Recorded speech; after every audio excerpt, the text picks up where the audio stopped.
City animals. Many people live in cities.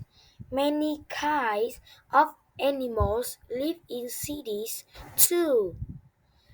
Mice live in cities. They eat food people throw away. Uh, Geese and ducks live in cities. They swim parks in parks. Squirrels live in cities. Squirrels make nests in trees. Pigeons live in cities. Some people like to feed pigeons.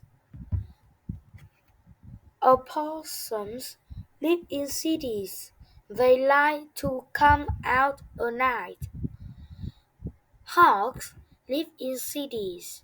They make nests on tall buildings. Dogs live in cities. People bring them to the park. Raccoons live in cities.